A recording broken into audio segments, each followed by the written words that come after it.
থেকে আসার পর ওই ভাইরা বললো ভাইরা নাকি যখন ওখানে নেমে মাত্র নেমেছে আর কি গাড়ি থেকে, তখন ওই ভাইয়াদেরকে গালিগালাজ করা হয়েছে এবং খুব বাজেভাবে ব্যবহার করা হয়েছে।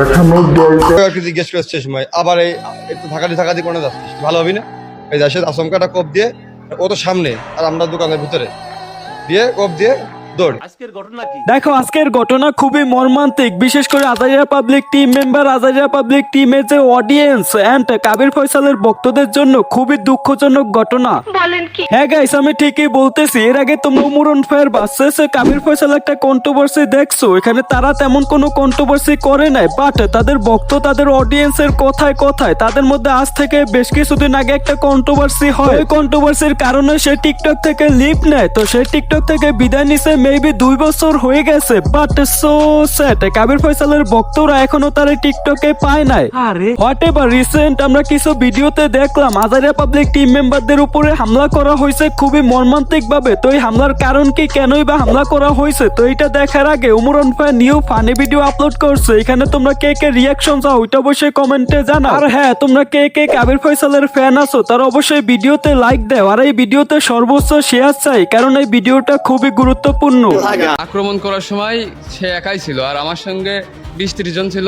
বাইরের থেকে ঈশ্বরদীর থেকে কিছু ভাই বাগার আসে, তারাও দেখছে, সবাই দেখছে ওপেনলি বাজারের ভিতরে। আমার কাছে ফুটেজও আছে, আপনি জি বালিয়াডাঙ্গা বাজার 15 নম্বর কলেজপুর ইউনিয়ন। দেখো যে ছেলের উপরে আক্রমণ করা হয়েছে এই ছেলের নাম হলো শাকিল। তো এই ছেলের সাথে আজারিয়া পাবলিক টিমের সম্পর্ক হলো, সে হলো আজারিয়া পাবলিক টিমের ক্যামেরাম্যান। আর যে তাদের উপরে আক্রমণ করছে তার নাম হলো সম্রাট। তো এই সম্রাটের পরিচয় আমি যতটা জানতে পারছি, মানে আজারিয়া পাবলিক টিম মেম্বারদের বক্তব্য আনতে নিউজ থেকে আমি যতটা জানতে পারছি, এই সম্রাট হলো একজন ইয়াবা ব্যবসায়ী। এখন তোমাদের সবার মনে প্রশ্ন একটাই, একজন ইয়াবা ব্যবসায়ীর সাথে আজারিয়া পাবলিক টিম মেম্বারদের ঝামেলা হওয়ার কারণ কি, তাদের সাথে শত্রুতা হয়েছে কি নিয়ে। দেখো আজারিয়া পাবলিক টিম কিন্তু বাংলাদেশে ভালোই জনপ্রিয়, মানে বাংলাদেশে হাতে গোনা একটা ফানি টিম আছে, তার মধ্যে আজারিয়া পাবলিক টিম হলো একটা। তো এখন বাংলাদেশে তাদের ভালোই ভালোবাসার মানুষ আছে, সাবস্ক্রাইবার ফ্যান ফলোয়ার আছে। এখন তাদের ভালোবাসার টানে এক এক সময় এক এক জায়গা থেকে অনেক সাবস্ক্রাইবার অনেক ফ্যান ফলোয়ার তাদের সাথে দেখা করতে যায়, অনেক সময় অনেক প্রশাসনের লোকও তাদের সাথে দেখা করতে যায়। আর এই জিনিসটাই সহ্য করতে পারে নাই মাদক ব্যবসায়ী সম্রাট। থেকে আসার পর ওই ভাইরা বললো ভাইরা নাকি যখন ওখানে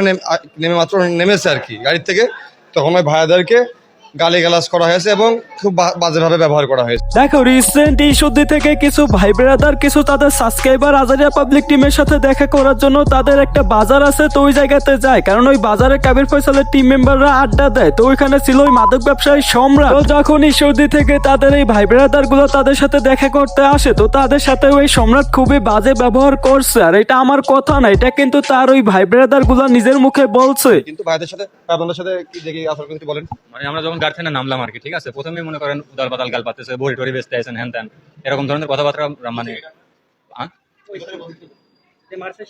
যে মারছে সে বলতাম, আমরা তো চিনি না, মানে আমরা বড় ভাইদের ভালোবাসার টানে আসছিলাম এখানে, ঠিক আছে। তো আজারিয়া পাবলিক টিম মেম্বাররা যখন শুনলো তাদের সাবস্ক্রাইবার তাদের ভালোবাসার মানুষের সাথে এরকম ব্যবহার করা হয়েছে, তো এটা যখন তাকে জিজ্ঞেস করা হয় তখন তার সাথে কথায় কাটাকাটি হয়। এরপরে ওইখানের মানুষজন এটা মীমাংসা করে দেয়, তাকে বাসায় পাঠিয়ে দেওয়া হয়। তো বাসা থেকে সে আবার দেশীয় অস্ত্র নিয়ে ওইখানে আবার আসে। আসার পরে সে যখন অস্ত্র নিয়ে রাস্তা দিয়ে হাঁটতেছে, তো ওই রাস্তার পাশে দাঁড়িয়েছিল Azaria public team member Shakil. সে তখন বলতেছিল তুই আবার এরকম করতেছস, তুই কি আর ভালো হবি না। তো এটা বলার পরে সে ওই অস্ত্র দিয়ে তাকে আঘাত করে। এটা কি কোনো কথা? দেখো টেনশন করার কিছু নাই, কারণ এই সম্রাট এখন পুলিশের হেফাজতে আছে। আর তোমরা সবাই আজারিয়া পাবলিক টিম মেম্বার শাকিলের জন্য দোয়া করো যেন সে তাড়াতাড়ি সুস্থ হয়ে যায়। তো এই ছিল আজকের ভিডিও, আজকের মতো বিদায় নিচ্ছি, আল্লাহ হাফেজ।